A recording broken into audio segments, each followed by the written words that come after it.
उनका इंतकाल हो गया काफ़ी अर्से पहले, तो उनकी एक वीडियो बहुत ज़्यादा वायरल हुई हुई है, वो मैं आपको उसी हवाले से, मेरे पास महफूज भी है कहीं, तो मैं आपको सुनाऊंगा। तो वो एक किस्सा सुनाते हैं कि जी एक दिन वो अपने ऑफिस में बैठे हुए थे, तो एक साहब तशरीफ लाए, तो वो कहने लगे कि जी मुझे इल्म नजूम या इल्म मुख्तलिफ़ किस्म के इल्म जाफ़र वगैरह का तजुर्बा है और मैं आपको कुछ बताना चाहता हूँ।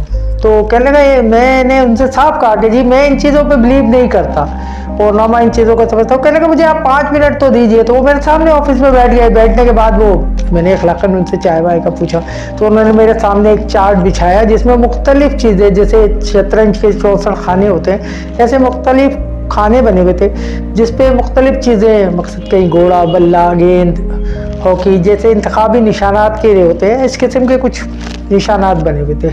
तो वो कह लगे कि उन्होंने मुझसे कागज़ लिए मांगा, मैंने उन्हें कागज़ और कलम दिया, उन्होंने कुछ लिखा और लिखने के बाद उल्टा करके टिश्यू पेपर पे मेरी ही टेबल पे रख दिया और कह लगे जनाब मैं आपको बताना चाहता हूँ कि ये कागज़ पे जो कुछ मैंने लिखा है ना, वो उस चीज़ का नाम है जो आप इसमें से सिलेक्ट करेंगे।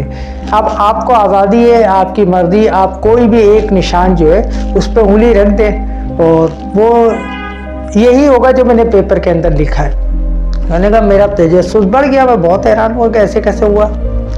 तो अब मैंने गौर करना शुरू किया तो मुख्तलिफ नाम थे। मैंने कहा नहीं ये हो सकता है इसने ये अंदाज़ा लिख दिया हो, ये लिख दिया हो। मैं काफ़ी देर सोच विचार के बाद मैंने एक लफ्ज़ सिलेक्ट किया और उस पर उंगली रख दी। उसने कहा आपने ये जी, उसने पेपर वेट हटाया और पर्चा पलटा, वही नाम उस पर लिखा हुआ था।